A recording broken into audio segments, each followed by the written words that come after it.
Dans la vidéo précédente, nous avons vu comment créer des points de sauvegarde de votre code avec Git.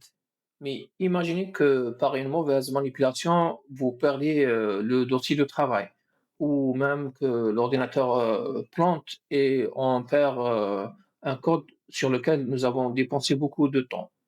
La solution pour ça, c'est GitHub.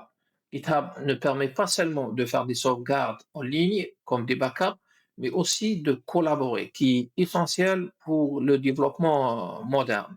Et aussi pour, bien sûr, partager notre code ou notre travail et même utiliser GitHub Pages pour publier nos pages web statiques.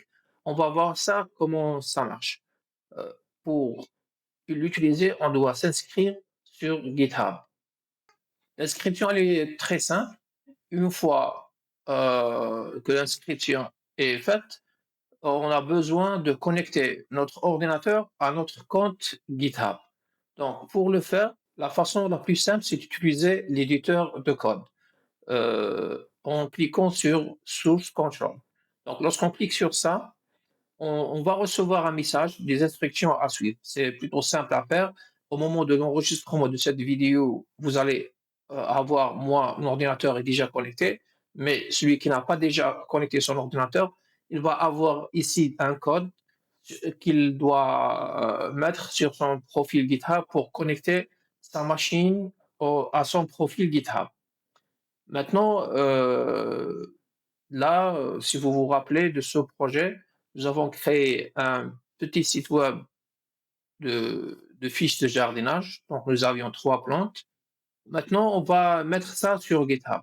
Pour faire ça, on crée un nouveau repo. Donc, on peut faire ça, par exemple. On peut aussi cliquer ici.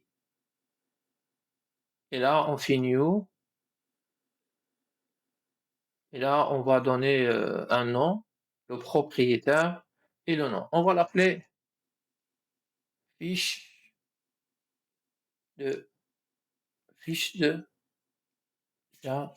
fiche de jardinage. Voilà, donc on va laisser tout le reste tel qu'il est. On va rien ajouter. C'est pour faire simple. Donc, une fois le repo est créé sur GitHub, maintenant, là, nous avons deux cas de figure. Là, si notre projet local n'est pas du tout suivi par Git, donc on va suivre un peu ça. Sinon, si nous avons déjà Git sur notre repo, on va utiliser la deuxième option. C'est notre cas. Donc, on va prendre ces commandes-là.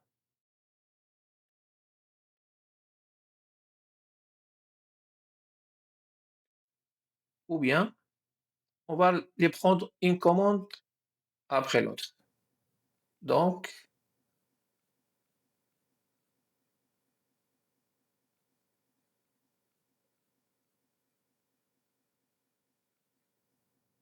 la première commande, c'est git remote add origin et on met le lien de notre repo en ligne. Ça permet de définir ça comme notre repo à distance. Donc, on fait entrer. C'est bon.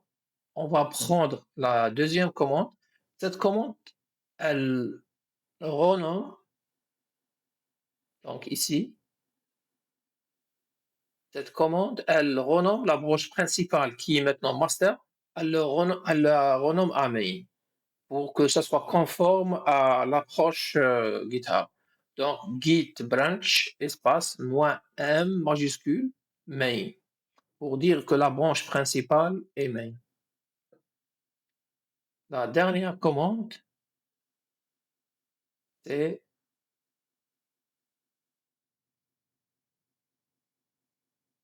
git push espace -u et espace origin main. Donc, on fait entrer et on voit ce défilement-là. S'il n'y a pas d'erreur, ça veut dire que notre code maintenant, il est uploadé sur GitHub. Donc là, si on rafraîchit le repo qu'on vient de créer, on va avoir notre code qui était sur notre machine sur notre compte GitHub. Maintenant, on va utiliser GitHub Pages pour publier la page. Donc là, je fais page et donc je clique sur Settings. Ensuite, je clique sur page. Et là, c'est Deploy from a branch. Donc, on va laisser ça tel qu'il est. Ensuite, on va choisir la branche depuis laquelle on publie notre page. Donc, nous avons choisi Main, notre branche principale.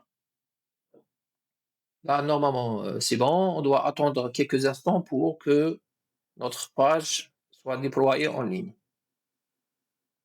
Ah, pardon, j'ai pas sauvegardé. Donc, Main, ensuite, je clique sur Save. Voilà. Donc là, c'est en train d'être déployé. Ça prend quelques instants.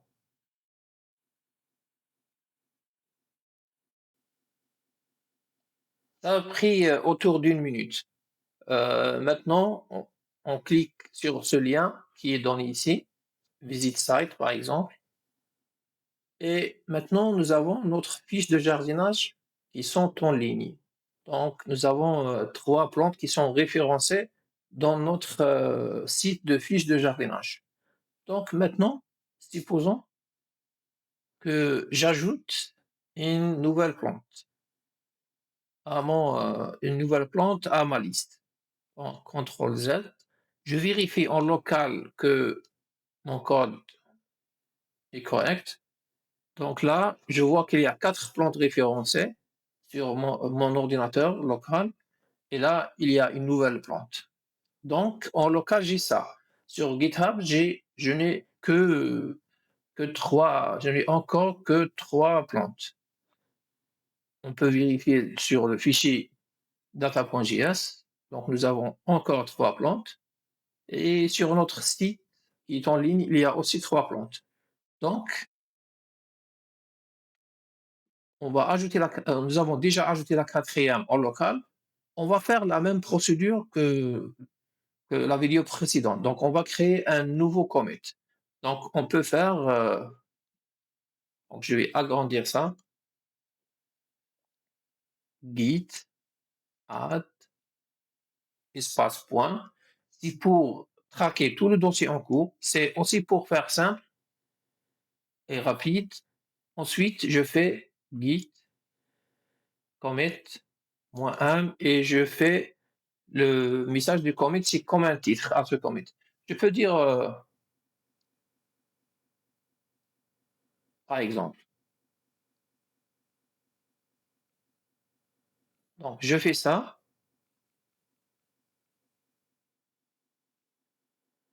Maintenant, on voit que nous avons aucun changement qui est détecté ici. Et maintenant, on va envoyer le code qui est en local à GitHub. Donc, on fait git push. Voilà, donc là, il n'y a pas d'erreur. Donc, notre code a été pushé correctement. Donc là, si je rafraîchis ça,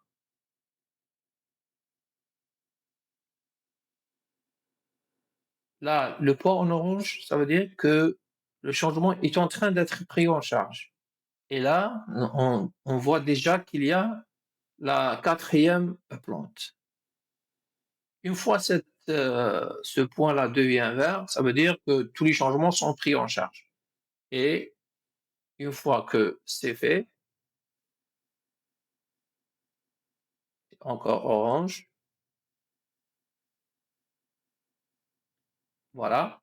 Maintenant, c'est devenu vert et on va rafraîchir notre site web. Ça va prendre un instant aussi pour qu'il soit rafraîchi avec les 4 plantes. Parfois aussi, il y a le problème de cache.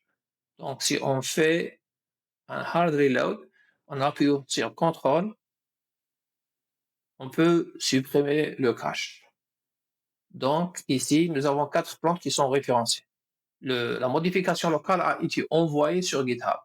On va ajouter une cinquième plante, un deuxième changement. Donc là, je sauvegarde, je vérifie en local d'abord. Donc là, je vois qu'il y a un rafraîchissement, il y a une cinquième plante, et là, il y a 5 plantes qui sont référencées. Donc c'est le deuxième changement. La même procédure. Donc, on fait, on peut utiliser les flèches du clavier pour retrouver les commandes précédentes. Donc, je fais ça.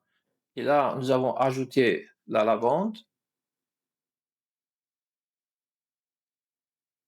Je crois que ça s'écrit comme ça, je suis pas sûr.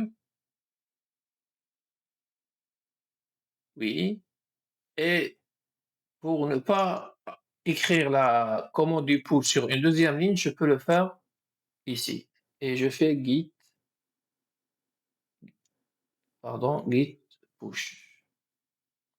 Et je fais entrer. Ça a planté. Donc, je vais refaire le terminal.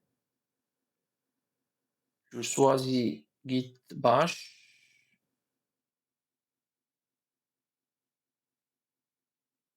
Donc là, je vais retrouver la dernière commande.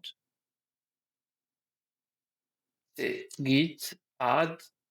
Donc, on va l'écrire.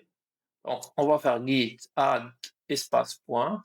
Ensuite, les deux et git commit -m. Et là, on va dire ajouter la plante de lavande et on fait les deux et on fait git push.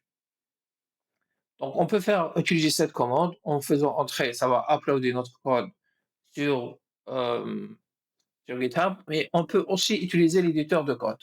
C'est c'est c'est plus rapide, mais c'est moins universel. Donc, on va utiliser generate pour générer le message du commit. Donc là, voilà, il a ajouté les données de la lavande. C'est bon, on trouve que c'est bon. Là, on choisit commit and push. Donc, c'est pareil à la commande qu'on avait écrit avant.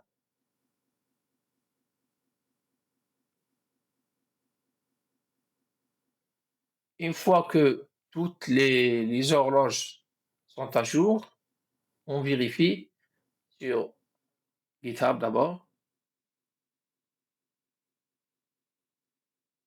GitHub ne se rafraîchit pas automatiquement. Donc, on a besoin de le rafraîchir. Maintenant, nous avons notre lavande ici. Et là, nous avons encore le point qui est orange.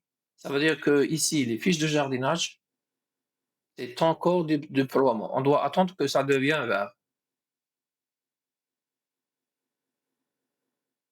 Ça prend quelques secondes.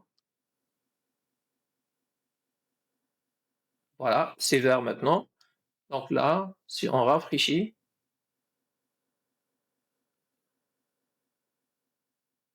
on va faire la même chose. On va faire un hard reload avec contrôle et en cliquant en même temps sur le rafraîchissement.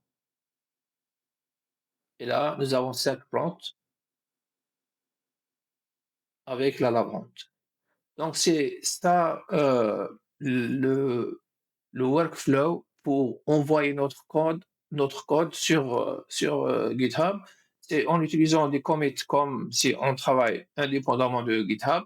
Mais une fois que nous jugeons qu'on doit pusher notre code, c'est souvent après quelques commits ou même pas commit, on fait git push ou bien utiliser ici le search control pour le faire.